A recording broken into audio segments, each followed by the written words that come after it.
दोस्तों, अगर आप ट्रेडिंग करते हैं या करना चाहते हैं तो सबसे बड़ा सवाल होता है सही समय पर एंट्री और एग्जिट कैसे करें। कई बार हम सही डायरेक्शन पकड़ लेते हैं लेकिन या तो जल्दी एग्जिट कर लेते हैं या फिर ज्यादा देर तक होल्ड कर देते हैं और प्रॉफिट हाथ से निकल जाता है।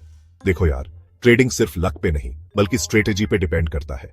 और आज मैं आपको कुछ ऐसे प्रोफेशनल ट्रेडिंग सीक्रेट बताऊंगा जो आपकी ट्रेडिंग गेम को नेक्स्ट लेवल पर ले जाएंगे। तो वीडियो को एंड तक जरूर देखें क्योंकि आपके सारे डाउट्स क्लियर होने वाले हैं। Let's go. सबसे पहले, ट्रेडिंग में सबसे पहला और सबसे इंपॉर्टेंट रूल याद रखो, ट्रेंड इज योर फ्रेंड। जैसे लाइफ में पॉजिटिव लोगों के साथ रहते हैं वैसे ही ट्रेडिंग में पॉजिटिव ट्रेंड के साथ रहो। अगर मार्केट ऊपर जा रहा है तो उसके अगेंस्ट मत जाओ, उसके साथ बहो, मतलब बाय करो। और अगर मार्केट नीचे जा रहा है तो उसे रोकने की कोशिश मत करो, उसके साथ फ्लो करो, मतलब सेल करो। देखो, ट्रेडिंग का बेसिक आइडिया यही है। आपको मार्केट के साथ फाइट नहीं करना है बल्कि उसके साथ डांस करना है। अब ट्रेंड को आइडेंटिफाई कैसे करें? इसके लिए आप सिंपल मूविंग एवरेजेस का यूज कर सकते हैं, जैसे 50 डे मूविंग एवरेज और 200 डे मूविंग एवरेज। अगर प्राइस 50 डे एमए के ऊपर है तो मार्केट अप ट्रेंड में है, और अगर प्राइस 200 डे एमए के नीचे है तो मार्केट डाउन ट्रेंड में है। सिंपल, इतना समझ लो, आधी ट्रेडिंग यही सीख ली। अब बात करते हैं ब्रेकआउट एंट्री की। देखो गाइस, ब्रेकआउट बेसिकली एक सिग्नल होता है कि मार्केट में मोमेंटम बढ़ रहा है और प्राइस एक नए डायरेक्शन में जाने वाला है। मान लो कि प्राइस एक पर्टिकुलर लेवल पे बहुत दिन से स्टक है, उस लेवल को हम रेजिस्टेंस कहते हैं। अब अगर प्राइस उस रेजिस्टेंस को ब्रेक करके ऊपर जाता है हाई वॉल्यूम के साथ तो ये एक बुलिश ब्रेकआउट है और इसका मतलब है कि अब प्राइस और ऊपर जाने वाला है। तो यहां पर आप एंट्री ले सकते हैं, लेकिन ध्यान रखना, हर ब्रेकआउट रियल नहीं होता, कुछ ब्रेकआउट फेक भी होते हैं। मतलब प्राइस ब्रेकआउट दे के फिर वापस नीचे आ जाता है। इसलिए ब्रेकआउट के साथ साथ आपको वॉल्यूम और अदर इंडिकेटर्स भी देखने चाहिए। कंफर्म करो कि ब्रेकआउट रियल है, तभी एंट्री लो। चलो अब बात करते हैं पुल बैक एंट्री की। कभी कभी क्या होता है, हम ब्रेकआउट मिस कर देते हैं या फिर हमें डर लगता है कि ब्रेकआउट फेक तो नहीं है। ऐसे में हम क्या कर सकते हैं? ऐसे में हम पुल बैक का वेट कर सकते हैं। देखो, जब प्राइस ब्रेकआउट देता है तो वो सीधा ऊपर नहीं जाता, वो थोड़ा बहुत नीचे भी आता है। इसी को हम पुल बैक कहते हैं। पुल बैक बेसिकली एक सेकंड चांस होता है उन लोगों के लिए जो ब्रेकआउट मिस कर देते हैं। तो जब प्राइस ब्रेकआउट दे और फिर थोड़ा नीचे आए तो वो एक गुड एंट्री पॉइंट हो सकता है। लेकिन यहां पर भी आपको केयरफुल रहना है। आपको कंफर्म करना है कि पुल बैक जस्ट एक पुल बैक है, रिवर्सल नहीं। मतलब प्राइस ज्यादा नीचे नहीं जाना चाहिए, वो जस्ट थोड़ा नीचे आए और फिर ऊपर जाने लगे तो समझो कि आपकी एंट्री परफेक्ट है। Chapter 4, indicator confirmation. दोस्तों, ट्रेडिंग में हमेशा कंफर्मेशन जरूरी है और इसके लिए हम इंडिकेटर्स का यूज कर सकते हैं। इंडिकेटर्स बेसिकली मैथमेटिकल कैलकुलेशंस होते हैं जो हमें मार्केट के ट्रेंड, मोमेंटम और ओवरबॉट ओवरसोल्ड कंडीशंस के बारे में बताते हैं। कुछ पॉपुलर इंडिकेटर्स हैं आरएसआई, एमएसीडी और मूविंग एवरेजेस। आरएसआई हमें बताता है कि मार्केट ओवरबॉट है या ओवरसोल्ड। अगर आरएसआई 70 के ऊपर है तो मार्केट ओवरबॉट है, और अगर आरएसआई 30 के नीचे है तो मार्केट ओवरसोल्ड है। एमएसीडी हमें बताता है कि मार्केट का मोमेंटम कैसा है। अगर एमएसीडी लाइन सिग्नल लाइन को नीचे से काटती है तो ये एक बुलिश सिग्नल है, और अगर एमएसीडी लाइन सिग्नल लाइन को ऊपर से काटती है तो ये एक बेयरिश सिग्नल है। मूविंग एवरेजेस हमें ट्रेंड के बारे में बताते हैं। अगर प्राइस मूविंग एवरेज के ऊपर है तो ट्रेंड अप है, और अगर प्राइस मूविंग एवरेज के नीचे है तो ट्रेंड डाउन है। चैप्टर 5, स्टॉप लॉस का इस्तेमाल करें।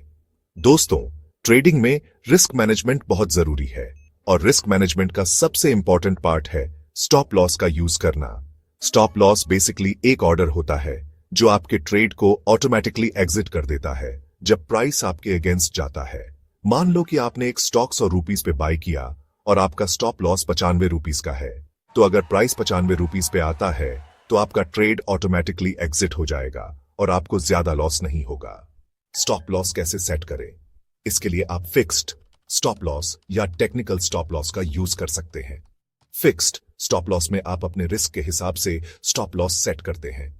जैसे अगर आप 1% से ज्यादा रिस्क नहीं लेना चाहते तो आप अपना स्टॉप लॉस एंट्री प्राइस से 1% नीचे सेट करेंगे। टेक्निकल स्टॉप लॉस में आप support and resistance levels, trend lines या अदर टेक्निकल इंडिकेटर्स का यूज करके स्टॉप लॉस सेट करते हैं। दोस्तों, जिस तरह स्टॉप लॉस जरूरी है उसी तरह प्रॉफिट टारगेट भी जरूरी है। प्रॉफिट टारगेट सेट करने से आपको पता रहता है कि आपको कब अपना ट्रेड एग्जिट करना है और अपना प्रॉफिट बुक करना है। बिना प्रॉफिट टारगेट के ट्रेडिंग करना ऐसा है जैसे आप डेस्टिनेशन के बिना गाड़ी चला रहे हैं, आपको पता ही नहीं है कि आपको कहां जाना है।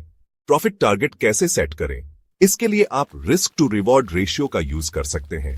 रिस्क टू रिवॉर्ड रेशियो बताता है कि आप ₹1 के रिस्क पे कितना प्रॉफिट कमाना चाहते हैं। जैसे अगर आपका रिस्क टू रिवॉर्ड रेशियो 1:2 है तो इसका मतलब है कि आप ₹1 के रिस्क पे ₹2 का प्रॉफिट कमाना चाहते हैं।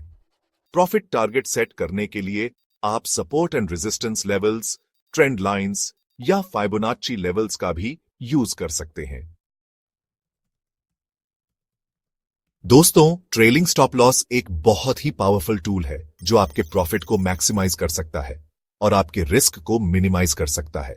ट्रेलिंग स्टॉप लॉस बेसिकली आपके स्टॉप लॉस को ऑटोमेटिकली एडजस्ट करता है जब प्राइस आपके फेवर में जाता है। मान लो कि आपने एक स्टॉक ₹100 पे बाय किया और आपका इनिशियल स्टॉप लॉस ₹95 का है। अब अगर प्राइस ₹110 पे जाता है तो आप अपना स्टॉप लॉस ₹105 पे ट्रेल कर सकते हैं। अगर प्राइस और ऊपर जाता है तो आप अपना स्टॉप लॉस भी और ऊपर ट्रेल करते रहेंगे। इस तरह अगर प्राइस आपके अगेंस्ट भी जाता है तो भी आप अपना प्रॉफिट सिक्योर कर पाएंगे। ट्रेलिंग स्टॉप लॉस कैसे सेट करें?